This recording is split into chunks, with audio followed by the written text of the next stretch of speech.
Very good question. Because if I had to go back and tell myself this, I would. Communication is going to be key, especially in the area of your emotions. Women tend to have this habit or the tendency to let our emotions kind of get the best of us, and it tends to come out in our communication style. You know, one of the things that me and Daddy laugh about all the time now is how he would come to me. If I would ask him a question, I would say, well, how does this look? What do you think about this? He would come to me and he would tell me the honest to God truth, right? And you know how they say, you can't handle the truth. Literally. That was me. I couldn't handle the truth because he would be truthful. That's what he knew to do, right? That's all he knew to do. I just can't come any other way than to keep it real, right? Keep it 100. So he would give me his honest opinion about something, but I wasn't quite sure I was ready for it, right? So I would let my emotions get the best of me. And what do you mean? You don't like it? I thought such and such.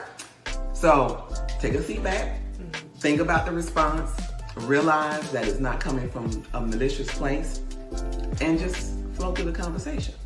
That was really good. I know you mentioned the emotions and how we as women can be more on the emotional side and sometimes it can get the best of us. Do you have any advice on how we can kind of scale back a little bit with that? Because I know we're emotional beings. Mm-hmm. So it's hard to sometimes balance the two, but I know there's a way to do it. Because you started off one way when y'all were married, and then you kind of grown and evolved to now. So what would you say in that area? It comes with maturity, for one thing, right? So some things I think just quite by naturally because of the youthfulness of the relationship. And I always say this all the time, coming into a marriage, you're merging your histories together. So you're used to coming out of your parents' household. He's used to, I know in your case, Michael was on his own a little bit before you guys got married.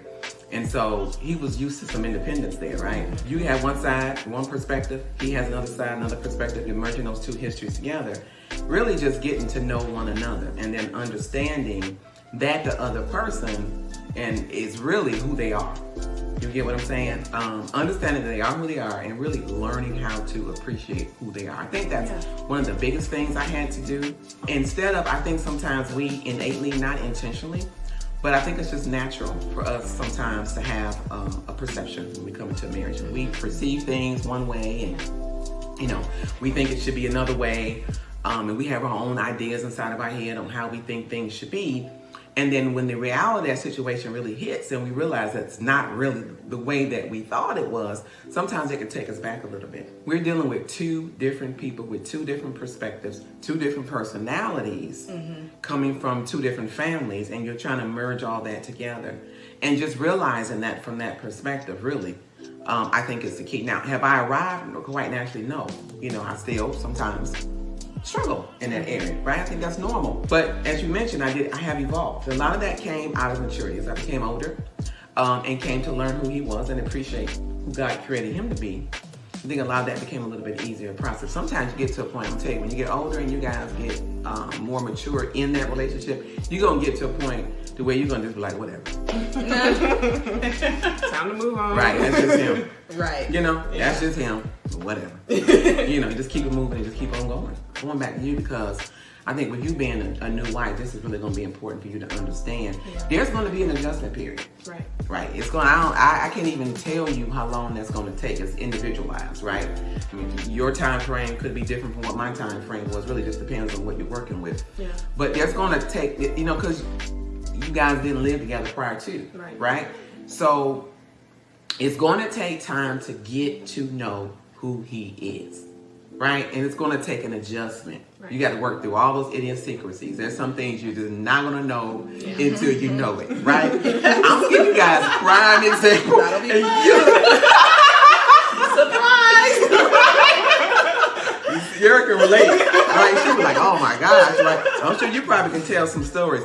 But look, here's one of the things. This is going to sound like one of the simplest, silliest things. But everybody has their own idiosyncrasies. They had the little small things that annoy them, right? Yeah. So for me, one of those things, and I say one because there were many, but there were a few. I'm not going to say that. But there were a few things, right?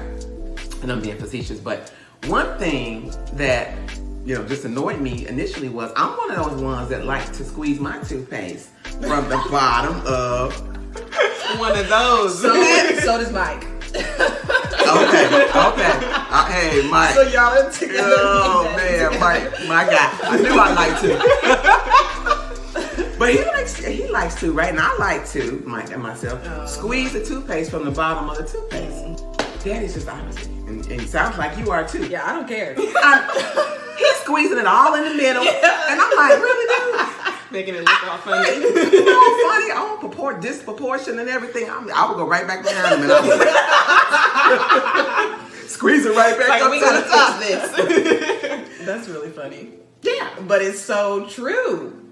And if you think about it, like with opposites, I feel like it's naturally going to happen. Yeah. Where people do things, one person does something one way and the other person does something completely different way. And like you said, it's figuring out merging it together and being able to compromise in certain spots. Right, exactly. And realizing you can't change them. Yeah. So I think that's big too. I think we sometimes, again, especially as women, and Daddy tells me this all the time, but he feels like women we have a tendency sometimes wanting to control our environment, our situation a little bit. And we see things a certain way. Yeah. And so when things don't kind of fit along those parameters, it just annoys us to the nth degree. And we're like, can you please stop dropping your socks right here on the floor? Can we like put them where they're supposed to go in the laundry hamper? Right. Socks, shoes, pants, everything. Right, exactly, right. So you asked me a question, so this is a good point to insert this. But you asked me a question about, how you get to a point to where you evolve, I guess, in that communication. So this is one of the things, this is a real example, right? This is one of the things I started doing. So the leaving shoes and clothes and socks and things just in random places instead of where it's supposed to go, at some point you get tired of fussing about it. Because fussing about it, you don't get any results, right? It ain't gonna just keep doing it anyway because they are who they are. Right. So I have a remedy for that. Okay, please share. Yes. I figured it out. Maybe I shouldn't say this, but I figured out the trick to that, right? So instead of getting all in a bunch about it, so now what I do is, so if he leaves his socks on the floor or shoes where they don't belong, I just candidly pick it up and put it somewhere else. Now, granted, he already has a location where he would prefer for those things to be. I put it somewhere different. Now he's looking for it. Where's such and such? And I'm like, it's over there. Well, why is it over there? Why? If you know where to put it, then put it where it goes. I like that. That makes a lot of sense.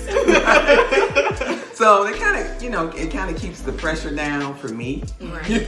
So I don't get so overly in a bunch about it. Yeah. And making light out of the situation at the same time, have a little fun with it too, because I get a little kick out of it. But but it really it has helped the problem, because now guess what? I don't see socks and shoes where they don't belong. They're in the places where they should be. Right. So just little things like that, Yeah. You never had to say a word. Yeah. So it sounds like it's getting to know your person for who they are, and then learning to love who they are as well. Yes. Sounds like that's important, like loving them for where they're at. Because obviously, within a relationship, we're going to grow, we're going to mature as the years go on. And we're not going to be the same person that we were 10 years from now. Absolutely. So it's like learning them and loving them for where they are currently, and just kind of going along. Yes. Oh my gosh, I'm getting emotional. I feel like you get emotional. Are you getting emotional? No. I mean, a little, but I'm good. Don't get emotional. But yeah, I'm excited to learn Dave for who he is, and continue to grow with him and love him along the process. So that's key. That's really good advice. And we know that we both grew up in like a Christian household and everything. So how much would you say spirituality goes into that? So the spirituality is extremely important. Right. And I'm saying this, but I'm going to back up a little bit just to kind of make a point and then bring it back full circle. Oftentimes people feel like that's the remedy, right? The remedy to a successful marriage. All I have to do is marry a spouse that has the same belief system as me. We're equally yoked, right? Because I'm a believer, he's a believer, and we're good, right? We're gonna make it through. We're gonna be to death do you part. And technically, that's how it should be, right? But the reality, y'all know I like to keep it real. I'm gonna keep it 100. I'm gonna just be truthful with you. I'm not gonna try to sugarcoat it and make this thing religious. Right. But the reality of the situation is this: That's just the foundation. Yeah. I think you guys read that in my book. Yeah. That's just the foundation. Without that, you don't have anything to stand on, but you have to be able to apply it. We know that unfortunately, Christian marriages, the statistics of those marriages, I can't even tell you what the percentage is because it changes so often. It's pretty high. But it's high, right? The percentage of Christian marriages staying together, unfortunately, should be higher from the perspective of they're staying together longer than those that are not what we call Christians or spiritual or however you want to label that, believers, whatever your word is for that. It should be a higher percentage of us staying together. But unfortunately, that's just not the reality of the situation. So then you have to ask yourself, well, why not? What's missing? Yeah. Right? The application of that, right? Because marriages are going to be challenged either way. If you're a believer or a non-believer, you're going to go through struggles. There's going to be challenges. Again, you're going to be learning one another. There's going to be disagreements, and then how you work through those disagreements is important. But oftentimes we don't have stick-to-itness, right? We don't have the unction to stick it out, pray through it, see ourselves as intercessors. That's going to be extremely important. And I'm sure you've learned that in the 6 years you've been married. Intercession. You as an intercessor, I think that's really part of what God has called us to do as wives, and then especially when you start bringing children on board. That's going to be critically important. Intercession is extremely important to the majority of the relationship. Your ability to be able to intercede through issues, struggles, challenges, and not just throw in the towel so easily. Right. So yes, to answer your question, so I'll bring it back full circle. Spirituality is essentially important. Without it, you can just forget it, right? Without it, we know that, it's so easy for people not to look at it as a covenant, which is what it is. People, I think, sometimes see marriage as a contract, which means I check a box, I sign off here, and if I don't like it, I can get out of it, because contracts you can back out of some kind of way, unless there's some kind of legal agreement to say you can't. Even with that, people can take it to court, which is what we do, right? When we're trying to get a divorce, we'll take it to court and fight it. But when it's a contract, you look at it a little bit differently, and you realize a contract is different from a covenant, in that a contract, you may see it more like a contract where I can, get in and get out when I want to. But covenant is so different from that, and that you see that as a promise, a solemn vow, that for better, for worse, for richer, for poor, in sickness and health, to death do our part. You're going to be in this thing. So if you don't even have the basic foundation of spirituality and knowing who your foundation is and that Christ is your all in all, you're already headed for a rocky road. But even with Christ being the center, you still can have some rocks in there, some struggles, some challenges, but you got to learn how to, with the grace of God, navigate yourself through it. Right.